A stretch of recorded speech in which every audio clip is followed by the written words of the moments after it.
The air was crisp with the scent of pine and earth, the kind that clears your head and fills your lungs with clarity. For Tom and me, this was routine. Days spent hiking through untamed wilderness, setting up trail cameras and documenting wildlife.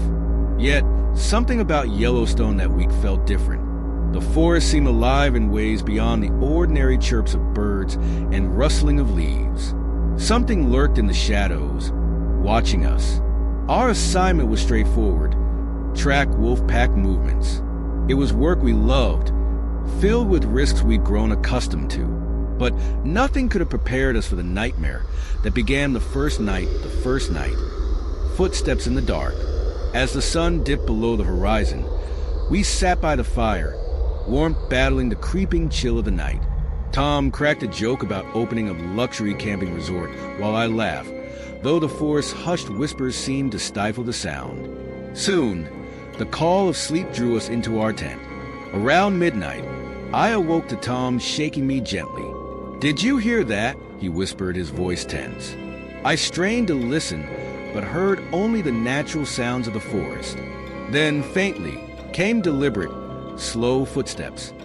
Too heavy for deer, too cautious for a predator. Tom grabbed his flashlight and stepped out, sweeping the beam through the dense trees. Nothing.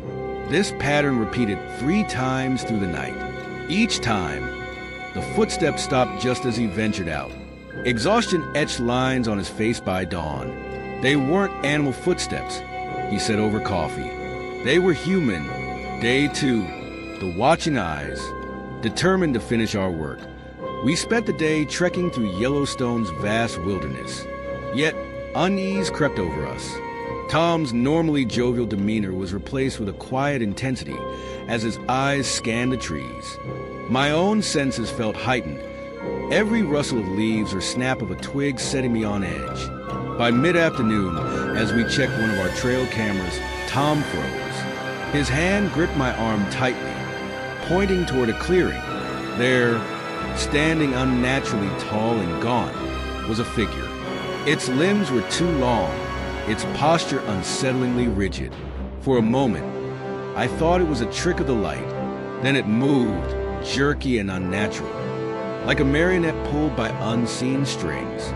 It turned its head in a way that defied anatomy, and then it was gone, melting into the shadows. "What was that?"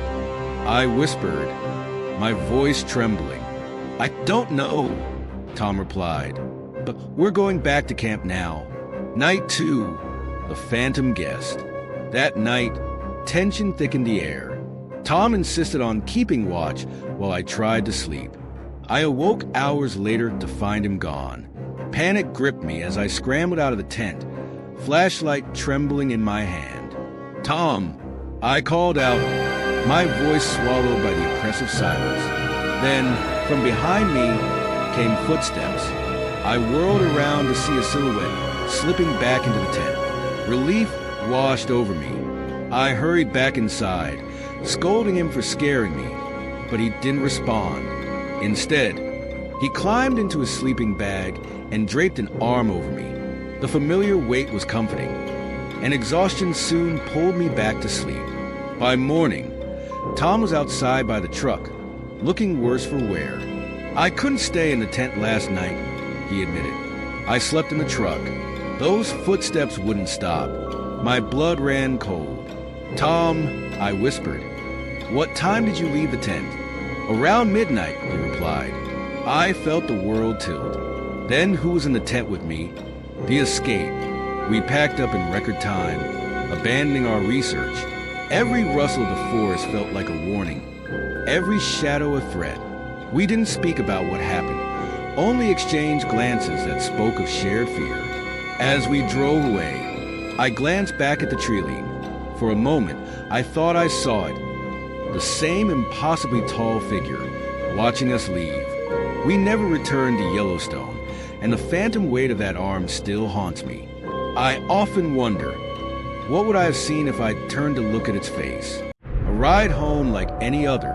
The hum of my bike wheels against the asphalt was soothing, almost rhythmic. Nights like these felt peaceful. No traffic, no distractions, just me and the quiet stretch of road leading home. It had become a routine after my evening shifts, one I found comforting despite the darkness. But on this night, something broke the stillness. The first warning. As I approached the roundabout at the base of the hill, a thought crossed my mind. The area was deserted. I could save a few seconds by skipping the pedestrian lights. I slowed slightly, ready to cross, when a chill ran down my spine, a prickling, urgent sensation that stopped me in my tracks. Then, clear as day, a voice cut through the silence. "Stop. Use the light." The command was sharp, intense, and inexplicably authoritative. I froze, my gloved hand hesitating over the bike's brakes. The road was empty. There were no cars, no one to see me cross. My logical mind scoffed at the notion, but something deeper, primal, told me to obey. I pressed a button to activate the crossing lights. In that exact moment, a black truck with faded headlights roared past, mere inches from my front tire. It had appeared out of nowhere, speeding at least 70 miles per hour in a 30 miles per hour zone. My breath caught in my throat. If I hadn't stopped, the aftermath. I watched the truck disappear down the road, its taillights flickering like dying embers. My hands trembled as I gripped the handlebars. The voice echoed in my mind, calm yet commanding, almost otherworldly. Who, or what, had warned me? Shaking, I rode to the next roundabout, adrenaline propelling me forward. My usual rest stop, a well-lit patch of sidewalk near a familiar billboard, offered little comfort. As I leaned against the railing, the magnitude of what had just happened hit me. Tears streamed down my face as I realized how close I'd come to death. But relief was short-lived. A creeping unease settled in. Had I truly been alone? The shadows behind me. The following nights were restless. The truck haunted my dreams, its headlights piercing through the darkness, always chasing me. The voice returned too, whispering warnings I couldn't quite decipher. By the third night, I began to question everything. On my next evening ride, I couldn't shake the feeling of being watched. The road seemed darker, the air heavier. Every rustle of leaves, every distant sound made me jump. When I reached the same roundabout, I stopped instinctively, my eyes scanning the road for any sign of movement. That's when I saw it. A shadowy figure standing by the tree-line, motionless yet menacing. My heart raced as I tried to make out its features, but it was too far, too shrouded in darkness. "Keep moving," the voice urged.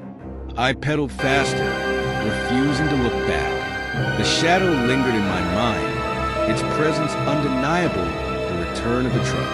A week later, I found myself riding home late again, the unease now a constant companion. As I approached the same hill, headlights appeared behind me. My stomach twisted. It was a truck. The faded lights were unmistakable, their weak glow casting long, distorted shadows across the road. The engine's low growl grew louder, closer, until it was right behind me. I veered onto the sidewalk, heart pounding, but the truck didn't pass. Instead, it slowed, matching my pace. "Stop! Hide!" The voice was louder now, urgent. Without thinking, I veered off the sidewalk into the cover of a dense bush. The truck rolled to a stop where I had been seconds earlier. Its engine idled as if waiting. I crouched low, holding my breath, every muscle tense. Minutes passed, though it felt like hours, before the truck finally roared away. Emerging from the bush, I was shaken to my core. This was no coincidence. The revelation, determined to find answers, I began researching the area. It didn't take long to uncover a chilling history. Decades ago, a series of fatal accidents had occurred on that same stretch of road, most involving a black truck.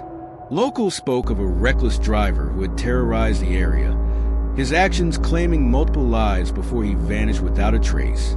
But the most disturbing detail? The driver's victims had all reported hearing a voice before the accidents, a voice warning them to stop. The final encounter, a month later, I found myself on the same road again, this time in daylight. Despite my fear, I needed closure. As I approached the roundabout, my breath hitched. The truck was there, parked on the shoulder. Its faded paint and dull headlights were unmistakable. Gathering my courage, I approached cautiously.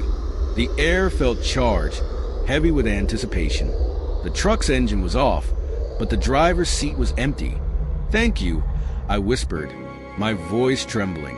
The air around me seemed to shift, a warm breeze brushing past as if in response.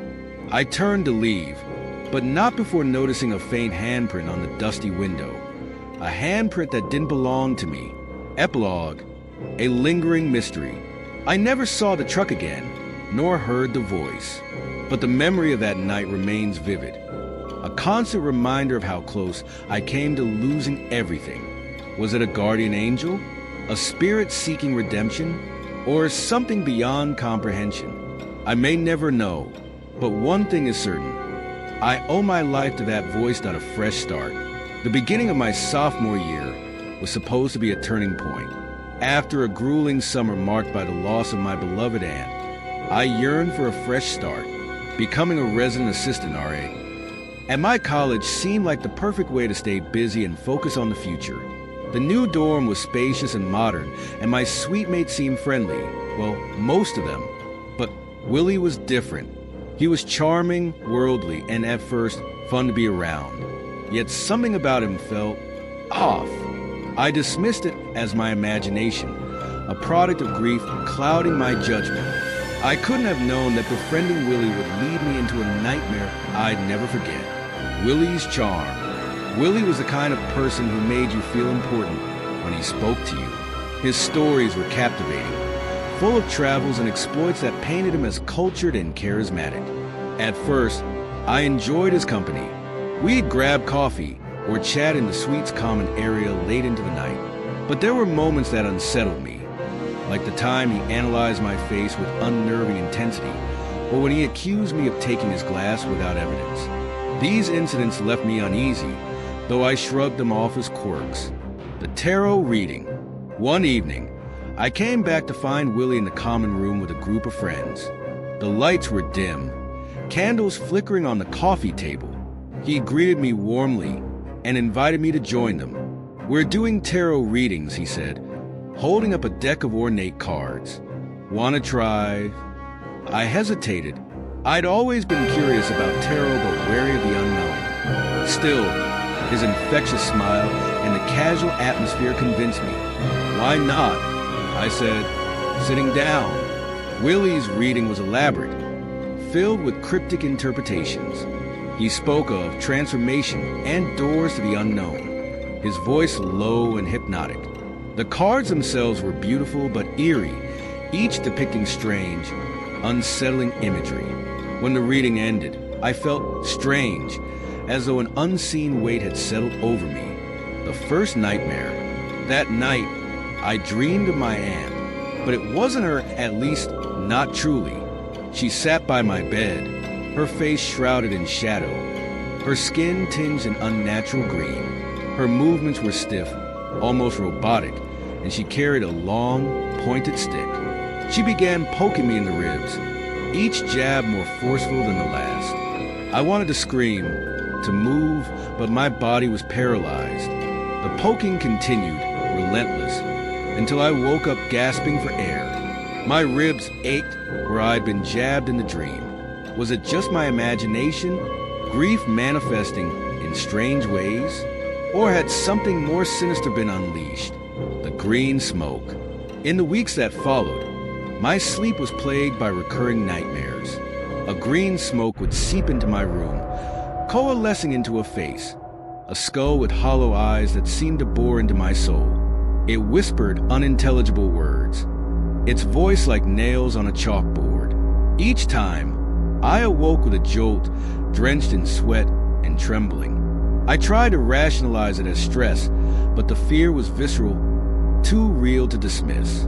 The seance revelation. My unease around Willie grew. He became more withdrawn, his mood darker. One day, I confided in a friend named Dan, who had once dated Willie. Did he ever mention anything strange? I asked hesitantly. Dan's expression shifted to discomfort. Yeah, he's into some weird stuff, he admitted. Last year, he held a seance in his dorm. The lights flickered and the room shook. It freaked everyone out. My blood ran cold. Had Willie's dabbling in the occult open a door to something he couldn't control? Was his tarot reading the catalyst for my nightmares? The shadow in my room. One night, I awoke to the sensation of being watched. My room was pitch black, but I could feel a presence. Slowly, my eyes adjusted to the darkness, and I saw it. A shadowy figure standing by the door, its form barely distinguishable. Paralyzed with fear, I stared at it, willing it to disappear. It didn't move, didn't make a sound. After what felt like an eternity, it dissolved into the darkness. The next morning, I noticed faint scratches on my bedroom door. Willie's departure. As the semester progressed, Willie's behavior grew erratic. He complained about the school, lashed out at people, and seemed perpetually angry. By the time he graduated, he was a shadow of the confident person I'd met. But even after he left, the nightmares persisted. The green smoke, the shadowy figure, and the feeling of being watched became a part of my life, a warning to others.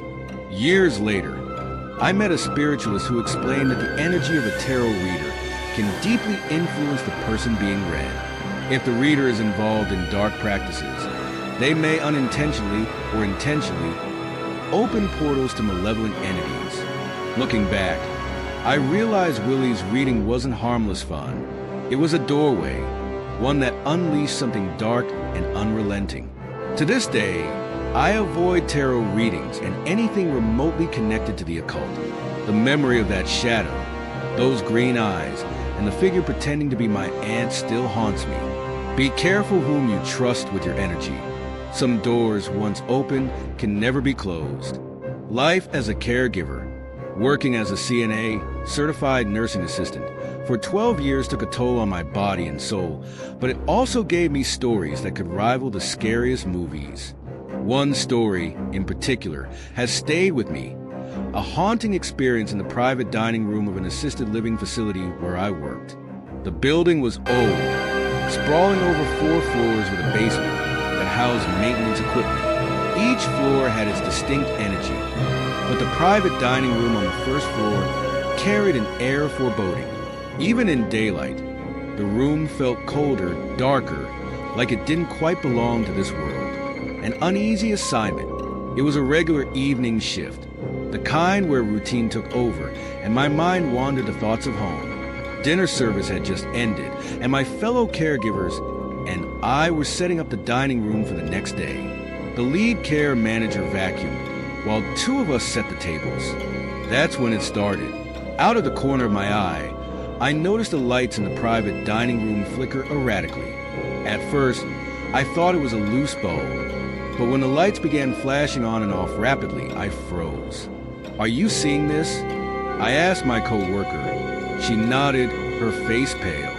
The light switch was in plain sight, and no one was near it. Suddenly, the French doors to the room flew open with a loud bang, slamming shut a moment later. All 3 of us stood frozen. The vacuum cleaner's hum, the only sound breaking the silence. My co-worker turned it off, and the stillness that followed was deafening. The dining room's dark history.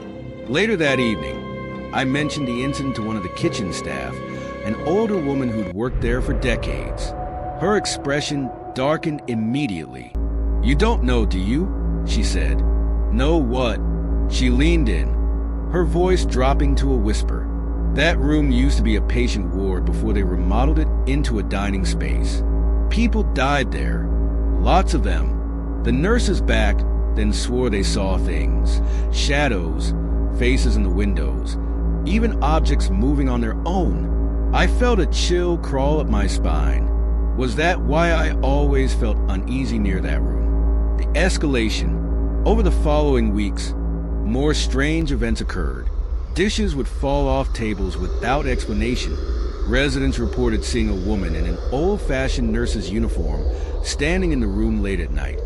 her face obscured by shadows. One night, as I was finishing up my tasks, I heard faint laughter coming from the private dining room. I peeked in, expecting to see a resident or a co-worker, but the room was empty. The laughter grew louder, echoing in the small space. I backed away, my heart racing. Another time, I was delivering a tray to a resident's room when I saw a figure standing by the private dining room's window. It was a man, his face pale and his eyes sunken. I blinked, and he was gone. The encounter, the most terrifying incident, happened one stormy night. The power had gone out briefly, leaving the dining room bathed in the eerie glow of emergency lights. I had stayed late to finish some paperwork and decided to check the room before heading home. As I stepped inside, the air felt heavy, suffocating. My breath came out in visible puffs. Even though the rest of the building was warm, the lights flickered, and then I saw her, a woman in a tattered nurse's uniform standing at the far end of the room. Her head was bowed, her dark hair obscuring her face. "Hello," I called out, my voice shaking. She didn't move. I stepped closer, and the lights flickered again. When they stabilized, she was gone. In her place was a single water glass, sitting in the center of the table where she'd stood. It wasn't there before. The truth unveiled. The next day, I told one of the older nurses what had happened. Her face turned ashen. "That's her," she whispered. "The head nurse from the old ward. They say she stayed behind to care for the patients who died here, even after death. Why would she still be here?" I asked. "She doesn't know she's dead," the nurse replied. "Or maybe she doesn't want to leave her patients." The final encounter. A few weeks later, I decided to confront the entity, armed with a rosary and trembling courage. I stepped into the private dining room after my shift. "If you're here," I said aloud, "you don't have to stay. Your work is done." The air grew colder, and the lights flickered again. For a moment, I thought I saw her in the reflection of the window, her face no longer obscured but sorrowful. Then, just as suddenly, the room grew warm again, the oppressive weight lifting. I never saw her again after that night, though I sometimes felt as if I was being watched. Epilogue. Lingering memories. To this day, I avoid that facility, even though I no longer work there. The memory of the nurse, her devotion to her patients even in death, both terrifies and saddens me. Some ghosts aren't bound by vengeance or malice. Some linger out of love and duty, a reminder that even in the afterlife, some bonds are unbreakable.